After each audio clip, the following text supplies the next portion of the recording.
তুমি কি জানো, একটি মাত্র নাম শুধু একবার সত্য মনে উচ্চারণ করলে তোমার হাজার জন্মের পাপ ভস্ম হয়ে যেতে পারে। কিন্তু সমস্যা কোথায় জানো? আমরা নাম জপ করি কিন্তু মন থাকে অন্য কোথাও। আজ আমি তোমাকে এমন এক গোপন রহস্য বলবো, যা জানলে তোমার মন নিজে থেকেই নামের মধ্যে ডুবে যাবে, আর তখনই শুরু হবে তোমার জীবনের আসল পরিবর্তন। তো চলো শুনে নি। এক, নাম জপের প্রকৃত অর্থ। ভগবানের নাম শুধু উচ্চারণ নয়, এটা হলো আত্মার সাথে ঈশ্বরের সংযোগ। যখন তুমি হরি, রাম, কৃষ্ণ, রাধে রাধে বা যে কোনো নাম জপ করো, তখন তুমি শুধু শব্দ বলছো না, তুমি নিজের ভেতরের চেতনাকে জাগিয়ে তুলছো। কিন্তু প্রশ্ন হলো, মন কেন বসে না? দুই, মন অস্থির কেন? মন হলো এক চঞ্চল বানর। সে এক মুহূর্ত এখানে, আরেক মুহূর্ত সেখানে। কারণগুলো হলো অতিরিক্ত চিন্তা, মোহ মায়া, মোবাইল, সোশ্যাল মিডিয়া এবং দুঃখ, রাগ, হিংসা। এই সব মিলে মনকে নামের থেকে দূরে নিয়ে যায়। তিন, মন বসানোর প্রথম উপায় ভালোবাসা। তুমি যাকে ভালোবাসো তাকে কিন্তু ভুলতে পারো না। তাই নাম জপ করার আগে ভগবানকে ভালোবাসতে শেখো। মনে মনে ভাবো, তুমি আমার সব, তুমি ছাড়া আমি কিছুই না। এই অনুভূতি আসলে মন নিজে থেকেই নামের দিকে যাবে। চার, দ্বিতীয় উপায় নিয়মিত সময়।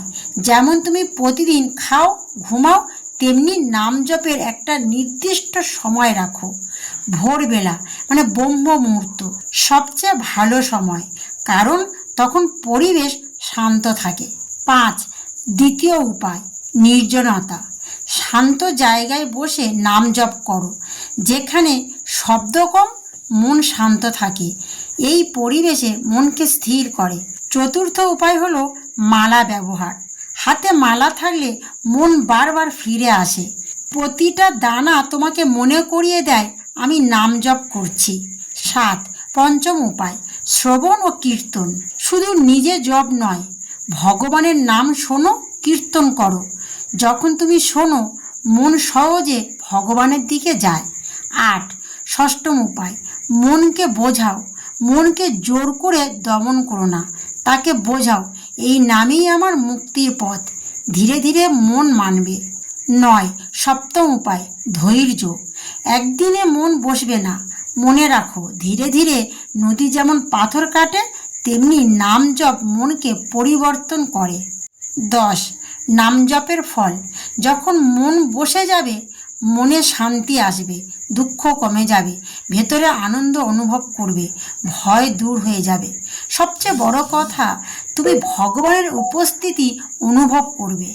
তাহলে বন্ধুরা, যে ব্যক্তি সত্য মনে ভগবানের নাম জপ করে, তার জীবনে অন্ধকার থাকতে পারে না।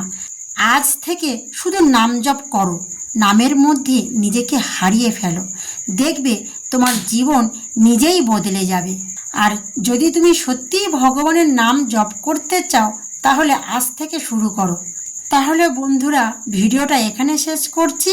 আর এই ভিডিওটা ভালো লাগলে লাইক দাও, আর চ্যানেলটা সাবস্ক্রাইব করবে, আর কমেন্টে লিখবে রাধে রাধে।